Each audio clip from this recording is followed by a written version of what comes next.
तो last episode में हम लोगों ने देखा था कि कॉमेट और एक पावरफुल गॉड के बीच में जबरदस्त लड़ाई होती है, जिसमें वो गॉड कॉमेट पर बहुत ही आसानी से भारी पड़ रहा होता है और कॉमेट को चकमा देकर वो उसे अपने ब्लड ऑरा में जकड़ लेता है। मगर उसकी मदद करने के लिए मिस चूचू भी मैदान में आ जाती है और वो अपनी कांग जून टेक्निक का इस्तेमाल करती है, जो कि उस ब्लड ऑरा को पूरी तरह से डिस्ट्रॉय करके रख देता है। ये देखकर वो गॉड भी बिल्कुल हैरान रह जाता है और कहता है कि आखिर ये लड़की है कौन, कहीं ये कांग जून की तो डिसाइपल नहीं है। वो मिस चूचू से कहता है कि मुझे बताओ कि तुम कौन से सेक्ट से हो। तो मिस चूचू से बताती है कि हम लोग टियानलान सेक्ट के डिसाइपल्स हैं। टियानलान सेक्ट का सुनते ही वो वॉरियर काफी हैरान हो जाता है और कहता है कि इस मर्तबा मैं तुम लोगों को छोड़ रहा हूँ, मगर नेक्स्ट टाइम मेरे आसपास भी मुझे नजर मत आना।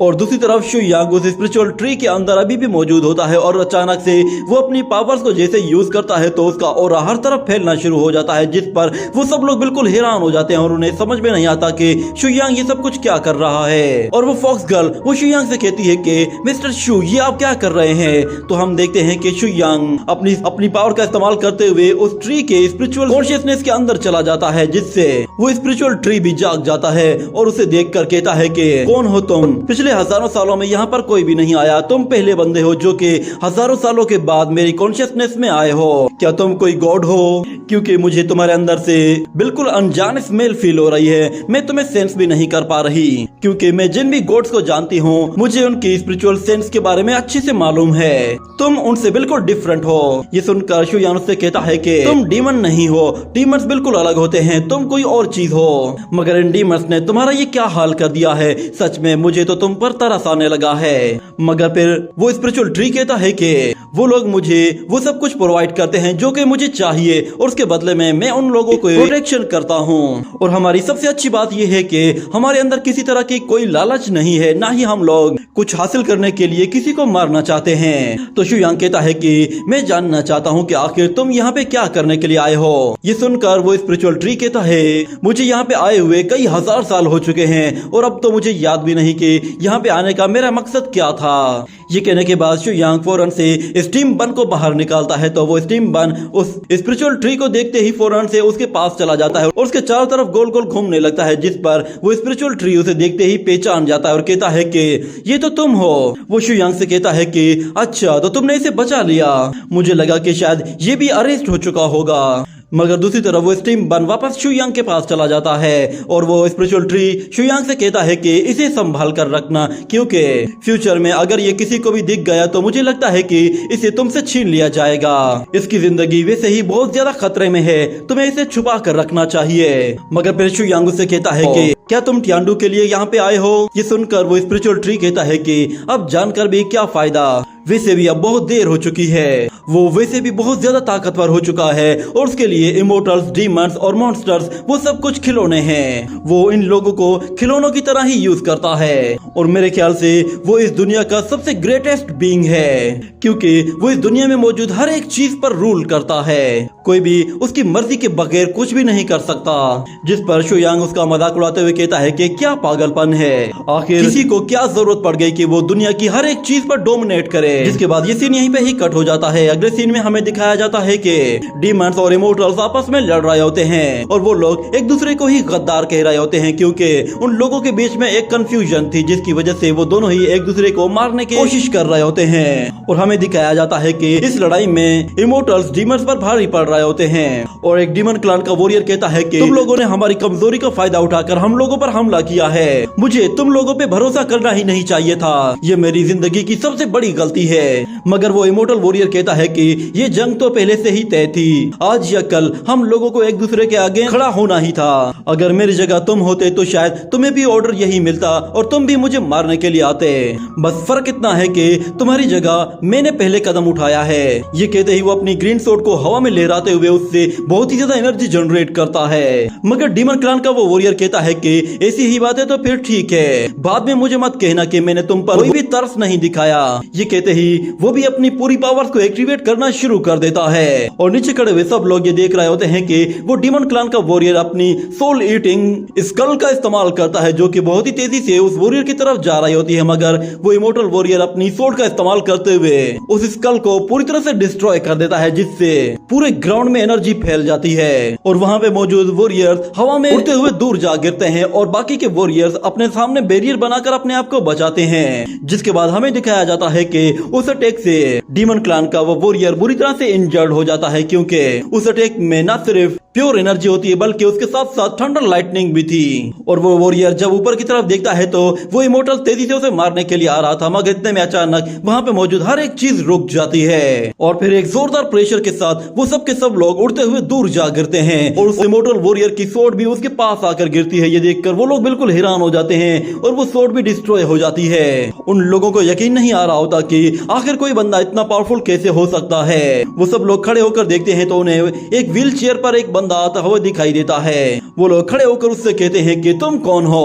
ये कहने के बाद वो लोग उसके आसपास देखते हैं तो उन्हें वहाँ पर बहुत सारे वॉरियर्स दिखाई देते हैं जो कि डीमन क्लान के वॉरियर होते हैं और वो लोग उन इमोर्टल्स को चारों तरफ से घेर लेते हैं। ये देखते ही वो इमोर्टल्स काफी डर जाते हैं और उन्हें लगा कि शायद अब उनका काम तमाम होने वाला है और वो लोग कहते हैं कि ये सारे के सारे तो डीमन गार्ड्स हैं, मगर ये यहाँ पे क्या कर रहे हैं। और फिर वो वॉरियर उस ओल्ड मैन की तरफ देखते हुए कहता है कि कहीं तुम वो लेजेंडरी घोस्ट हैंड शूरा तो नहीं हो। ये सुनकर वो सब लोग हैरान हो जाते हैं और कहते हैं कि ये यकीनन शूरा ही है। उसके बारे में जानकर उन लोगों को अब और भी ज्यादा परेशानी होने लगी थी, क्योंकि वो डीमन क्लान का एक लौता ही सुप्रीम एल्डर था जो कि शूरा के नाम से जाना जाता था। वहाँ पर देखकर उन लोगों को यकीन आ गया था कि अब उन लोगों की मौत तो पक्की है। मगर इतने में शूरा उन लोगों से कहता है कि तुम सब लोग जा सकते हो।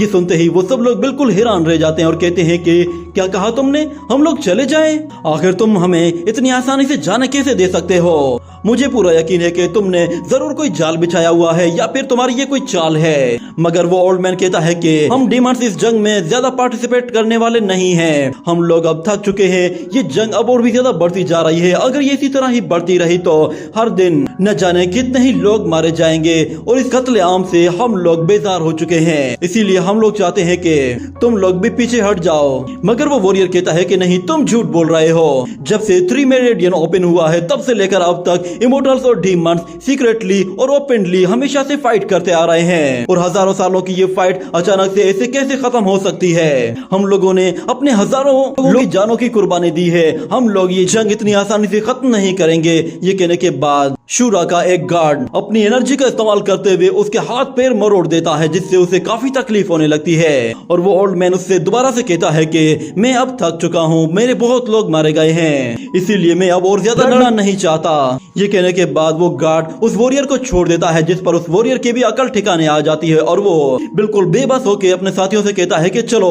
निकल जाओ यहाँ से। ये कहते ही वो सब के सब वहाँ से चले जाते हैं और डीमन क्लान का वो वॉरियर कहता है कि मेरी जान बचाने के लिए बहुत बहुत शुक्रिया, मगर वो गार्ड उसकी गर्दन वहीं पे ही तोड़ देता है। और वो ओल्ड मैन वापस जाते हुए कहता है कि मुझे लगता है कि वो बंदा अभी भी कोई चीज मिसिंग कर रहा है, क्योंकि 46 एंसेस्ट्रल सेक्ट्स की स्पिरिचुअल एनर्जी वो लिंगबाओ में वापस आ चुकी है। और जहाँ तक बात उन एक्स्ट्रा इमोर्टल्स की है तो हम लोग उन्हें जल्द से जल्द हेवन में भेज देंगे ताकि ये जंग हमेशा हमेशा के लिए ही खत्म हो जाए। जिसके बाद अगले सीन में हमें दिखाया जाता है कि वो ट्विन ब्रदर एंड सिस्टर वो अभी भी सारी इन्फॉर्मेशन कलेक्ट कर रहे होते हैं और वो लोग कहते हैं कि चीयू रिज में जितने भी इमोर्टल्स और डीमंस थे वो सारे के सारे मारे गए हैं। ये सच में बहुत ही ज्यादा खतरनाक बात है, मगर मुझे ये बात समझ में नहीं आ रही कि हमारे एनबू क्लान ने अभी तक हमें वापस आने के लिए क्यों नहीं कहा। जिस पर सोचते हुए वो लड़की कहती है कि यहाँ पे जरूर कुछ गलत हो रहा है, वो सब के सब गलती कर रहे हैं, क्योंकि हम लोगों ने जो न्यूज भेजी थी वो सिर्फ और सिर्फ हमारे एनबू क्लान के पास ही होनी चाहिए थी। आखिर ये न्यूज डीमंस तक कैसे पहुँची और ये लड़ाई डीमंस तक कैसे पहुँच गई? कहीं कोई एनबू क्लान में गद्दार तो नहीं है जो कि एनबू क्लान की सारी इंफॉर्मेशन डीमंस तक पहुंचा रहा है। ये सुनकर वो लड़का कहता है कि अगर ऐसी ही बात है तो फिर हमें फौरन से अपने एनबू क्लान में जाकर ये सब कुछ बता देना चाहिए। मगर वो लड़की कहती है कि तुम एक नंबर के ढक्कन हो। वैसे ही यहाँ पे बहुत ज्यादा मसले मसाइल चल रहे हैं और हम लोग एनबू क्लान तक पहुँचेंगे कैसे? हमें रास्ते में ही कोई मार न दे। हमें कोई ऐसा रास्ता ढूंढना होगा कि जिससे हमारी इन्फॉर्मेशन वहाँ तक पहुँच जाए और कोई हमें ढूंढ भी ना पाए। मगर मुझे एक बात समझ में नहीं आ रही कि आखिर एनबू क्लान वो हमें ढूंढने के लिए यहाँ पे क्यों नहीं आया। तो वो लड़का कहता है कि कहीं वो लोग इस जंग का ब्लेम हमारे ऊपर तो नहीं लगाने वाले। अगर उन लोगों ने किसी को भेजा और उन लोगों ने हमें गिरफ्तार कर लिया तो फिर क्या होगा। हम लोग फिर यहाँ पे उन लोगों का इंतजार कर ही क्यों रहे हैं। हमें फौरन से यहाँ से भागना चाहिए। मगर वो लड़की कहती है कि जरा 1 मिनट रुको, वो लोग पिछले कई सालों से हमें यूज कर रहे हैं। अगर उन लोगों ने हमें गिरफ्तार किया भी तो मुझे नहीं लगता कि वो लोग हमें कोई ज्यादा चोट पहुंचाएंगे। चलो मेरे साथ चलो। ये कहने के बाद वो उसे अपने साथ वहाँ से लेकर जाने लगती है, जिस पर वो लड़का कहता है कि आखिर हम लोग अब कहाँ जाने वाले हैं। ये कहने के बाद हमें वहीं पर ही एक पोर्टल एक्टिवेट होते हुए दिखाया जाता है, जिसके अंदर से एल्डर चेन और एल्डर फेंग बाहर आते हैं। और एल्डर फेंग आते साथ ही कहता है कि यहाँ मौजूद जितनी भी वेंट्स हैं वो सारी की सारी अब स्काई ब्लू सेक्ट की होने वाली हैं। मगर ये स्पिरिचुअल वेंट्स लेते लेते मुझे अब कुछ एम्बेरसमेंट फील होने लगी है। मगर मुझे इनकी कोई परवाह नहीं, मैं अब इन वेंट्स के बारे में ज्यादा सोचने वाला नहीं हूँ। ये सुनकर एल्डर शेन उससे कहता है कि तुम्हारी ये आदत अभी तक नहीं गई कि तुम दूसरों के लिए हमेशा कोई ना कोई प्रॉब्लम क्रिएट करते रहते हो। मेरे ख्याल से तुम्हें मुझे कुछ ना कुछ सीखना चाहिए। ये कहने के बाद एल्डर फेंग वहाँ से जैसे ही जाने लगता है तो एल्डर शेन कहता है कि क्या तुम सच में ऐसा करने वाले हो। तो एल्डर फेंग कहता है कि जब से हम लोग यहाँ पर आए हैं तब से मेरे हाथों में कुछ खुजली हो रही है, मुझे वैसे भी वहाँ पे जाना ही है। मगर एल्डर शेन उससे कहता है कि मैं चाहता हूँ कि तुम मुझे फॉलो करो, कहीं ऐसा ना हो कि तुम अपनी लालच में कोई ऐसा उल्टा सीधा कदम उठा लो कि जिसकी वजह से फिर हमारे ट्यानलान सेक्ट की रेपुटेशन खराब हो जाए। मगर फिर एल्डर फेंग कहता है कि चलो मैं तो जा रहा हूँ। ये कहने के बाद वो वहाँ से जैसे ही जाता है तो एल्डर शेन भी उसके पीछे पीछे चला जाता है और उसी के साथ ये एपिसोड यहीं पे ही एंड हो जाता है।